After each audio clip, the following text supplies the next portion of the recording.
watching CBS 8 Mornings at 6. Good morning, San Diego. So glad you're waking up with us on this Wednesday. We're halfway through the week here, 6 a.m. I'm Eric Connert. And I'm Nada Irampour. Yeah, thank you for joining us. The sun's coming out. Let's check in with meteorologist Evan Arani. We can actually see it today. I know. That's the Very plus nice and side. clear. Is that those clouds? I mean, there are some heavy-duty clouds with us this morning, but fewer than what we've been working with for Monday and Tuesday mornings. So we are likely moving in the right direction for sunshine and for warmer temperatures compared to yesterday. Here's that live look outside. This is facing the ocean. It's rare that we wake up at 6 a.m. and have breaks in those clouds already. Sometimes we wait for about 10, 11, noon to see views like this. So that's the plus side of the forecast. As we kick it off, you got the scarce cloud cover as we start off the day. Temperatures this afternoon in the 60s and 70s.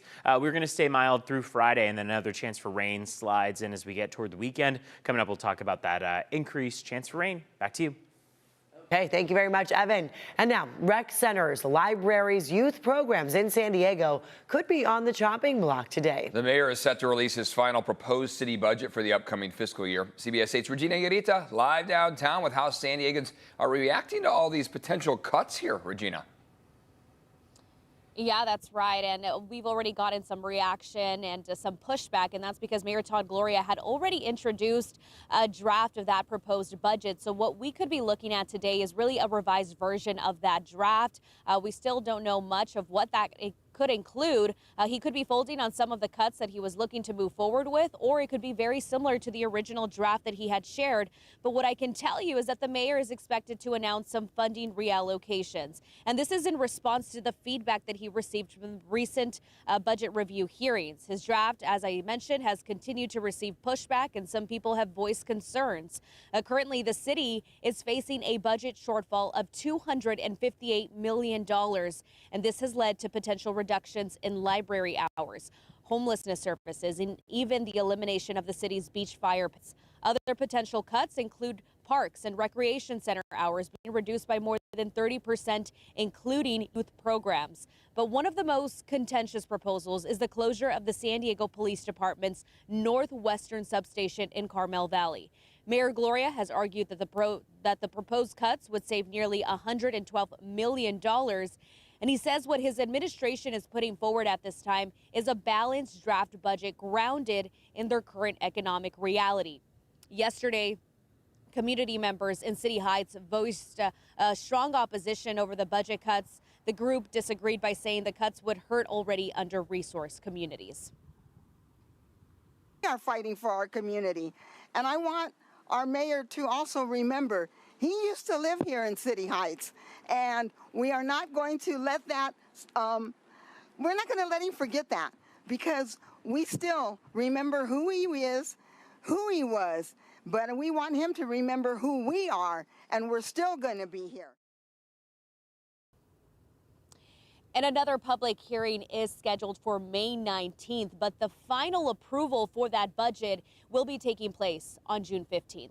Eric Anetta, I'll send it back to you.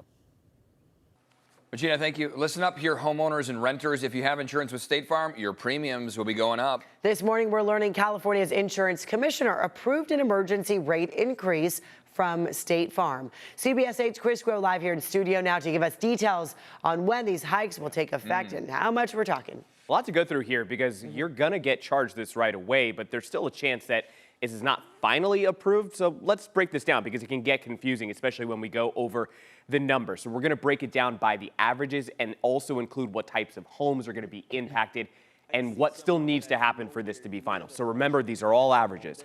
For homeowners, rates will increase 17% on average. Renters and condo owners will see an average increase of 15%.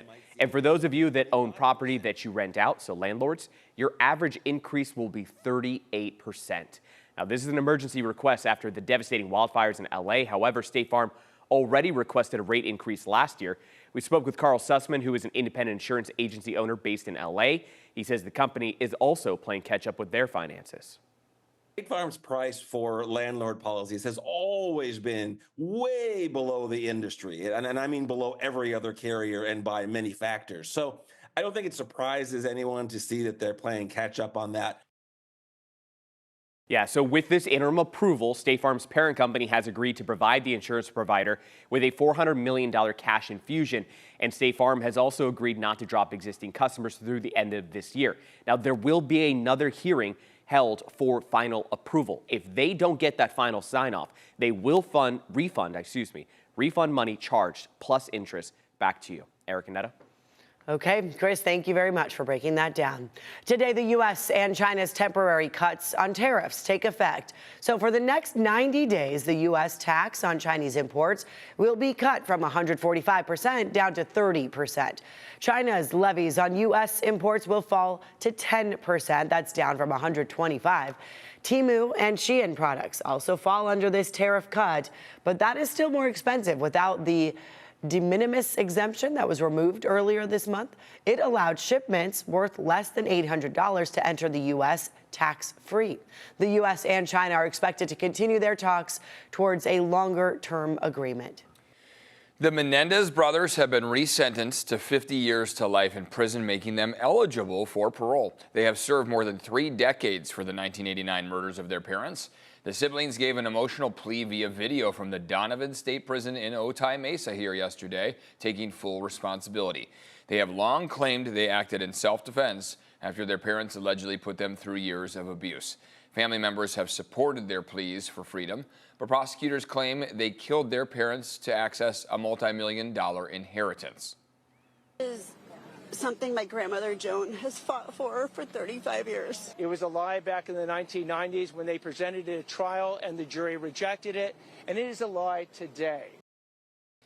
They will appear before a parole board on June 13th. If the board recommends their parole, the decision would then go to Governor Gavin Newsom, who could reject their release.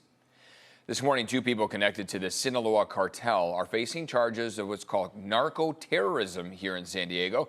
The defendants, Pedro Inzunza Noriega and Pedro Inzunza Coronel, are father and son. Prosecutors say the 2 are part of a powerful and violent faction of the Sinaloa cartel. They are the first in the U.S. to face charges of narco-terrorism and supporting a terrorist group. They're being accused of trafficking massive amounts of fentanyl into the U.S.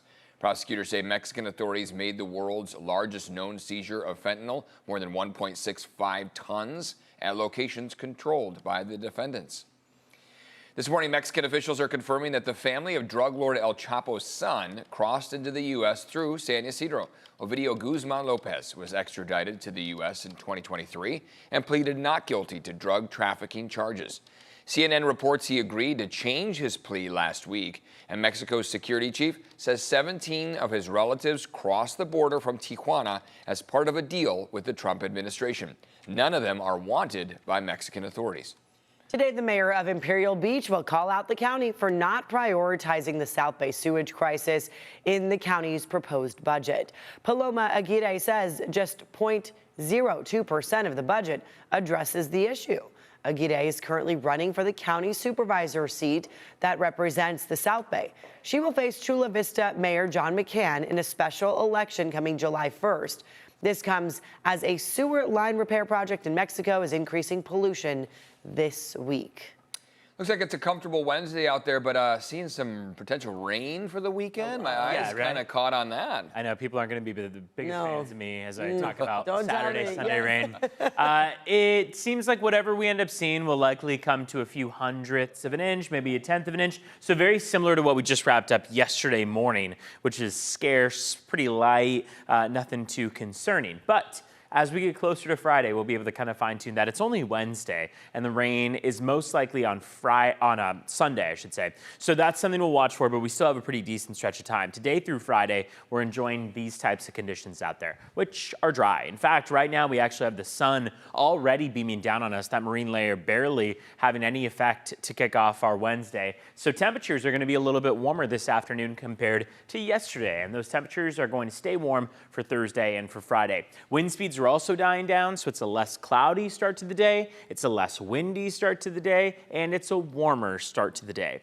We see that wind advisory that kicked us off Monday, Tuesday mornings have now expired, so we don't have any wind advisories in play across our county. We will still be a bit breezy out in Julian. You can see how those gusts are upwards of 10, 20 miles per hour in some cases, but this is still far calmer than where we were yesterday. Our rain chances peak on Sunday. They're up at 46%. Saturday's at 24%. But you see how from now through Friday, we're pretty low. So while we keep our sights set and our models all set on Sunday, they're changing. They're ever changing. So every 15, 30 minutes, we get a better interpretation of what Sunday could actually look like. Again, right now, what it tells us is that we're likely due for a trend of cooler temperatures, cloudier skies, and maybe a few showers. Here's that 5-day forecast today through Friday, sticking with those 70s out across our inland valleys. We drop back down to the 60s through the weekend with an increase in cloud cover and maybe some AM showers on Sunday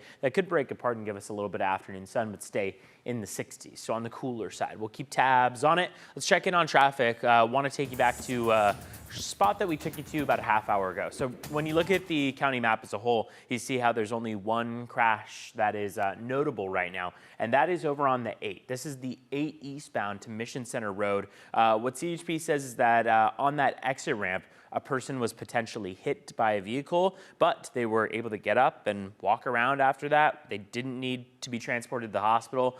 So they're still on scene there, but right now it's not causing any tremendous backups. In fact, green pretty much across all of those lanes of the 8 eastbound and westbound. You just still have that blockage right now, that exit ramp that's currently blocked because of that. Let's take a look at your border wait times as well. 140-minute wait at the San Ysidro Port of Entry. That's going to take you over 2 hours, about 2 hours, 20 minutes. Otay Mesa Port of Entry, you should be able to get across much quicker in about 90 minutes in total.